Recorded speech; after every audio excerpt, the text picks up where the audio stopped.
परमा एकादशी की आप सभी को हार्दिक शुभकामनाएं।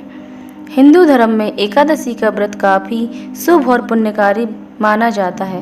साल भर में 24 एकादशी पड़ती हैं। ऐसे में हर मास के कृष्ण और शुक्ल पक्ष को एक एक एकादशी पड़ती है, लेकिन इस साल अधिक मास होने के कारण 2 एकादशी बढ़ गई हैं। अधिक मास में पड़ने वाली एकादशी का विशेष महत्व है, क्योंकि यह 3 साल में एक बार आती है। श्रावण अधिक मास के कृष्ण पक्ष की एकादशी को परमा एकादशी कहा जाता है। इस दिन व्रत और भगवान विष्णु की विधिवत पूजा करने से शुभ फलों की प्राप्ति होती है। हिंदू धर्म में एकादशी पर्व का विशेष महत्व है। अधिक मास या पुरुषोत्तम मास में कृष्ण पक्ष में आने वाली एकादशी को परमा एकादशी के नाम से जाना जाता है। पौराणिक मान्यता है कि विधि विधान से परमा एकादशी व्रत करने से भगवान विष्णु प्रसन्न होते हैं और भक्तों को दुर्लभ सिद्धियों की प्राप्ति होती है। इसके अलावा परमा एकादशी व्रत में स्वर्णदान, विद्यादान, अन्नदान, भूमिदान और गौदान का विशेष महत्व बताया गया है। परमा एकादशी का शुभ मुहूर्त अधिक मास के शुक्ल पक्ष की एकादशी तिथि का प्रारंभ 11 अगस्त 2023 को सुबह 5:06 पर होगा। एकादशी तिथि 12 अगस्त 2023 सुबह 6:31 पर समाप्त होगी।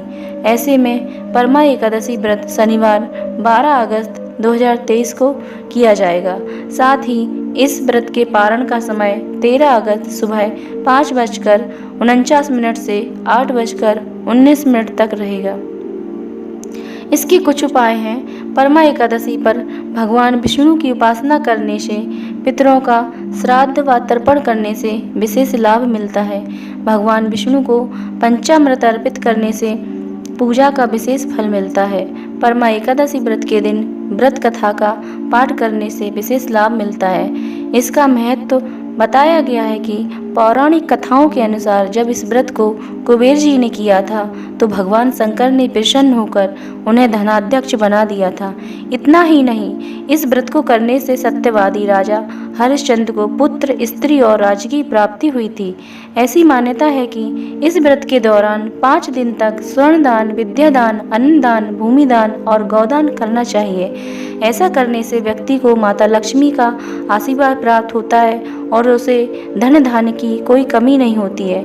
इसकी पूजा विधि बताया गया है कि परमा एकादशी के दिन सुबह जल्दी उठकर और स्नान आदि से निवृत्त होकर व्रत का संकल्प लें। इसके बाद भगवान विष्णु का पंचोपचार विधि से पूजन करें। निर्जला व्रत रखकर भगवान विष्णु का पुराण का श्रवण या पाठ करें। इस दिन रात्रि में भजन कीर्तन करते हुए जागरण करना चाहिए। इस दिन दान दक्षिणा जरूर करें। द्वादशी के दिन प्रातः भगवान की पूजा करने के बाद व्रत का पारण करें। इसकी व्रत कथा है। बताया गया है कि पौराणिक मान्यता के अनुसार भगवान श्री कृष्ण ने अर्जुन को परमा एकादशी व्रत के महत्व के बारे में बताया था। पौराणिक कथा के मुताबिक प्राचीन काल में काम्पिल्य नगर में सुमेधा नामक एक ब्राह्मण रहता था और उसकी पत्नी का नाम पवित्रा था। पवित्रा बहुत ज़्यादा धार्मिक थी और परम सती व साध्वी स्त्री थी। एक दिन गरीबी से परेशान होकर ब्राह्मण ने विदेश धन कमाने जाने का विचार किया, लेकिन पवित्रा ने कहा कि धन और संतान पूर्व जन्म के फल से प्राप्त होते हैं, इसलिए आप चिंता न करें। कुछ दिनों बाद महर्षि कौंडिन्य गरीब ब्राह्मण के घर आए। ब्राह्मण दंपत्ति ने तन मन से महर्षि कौंडिन्य की सेवा की तो उन्होंने गरीबी दूर का धार्मिक उपाय बताया।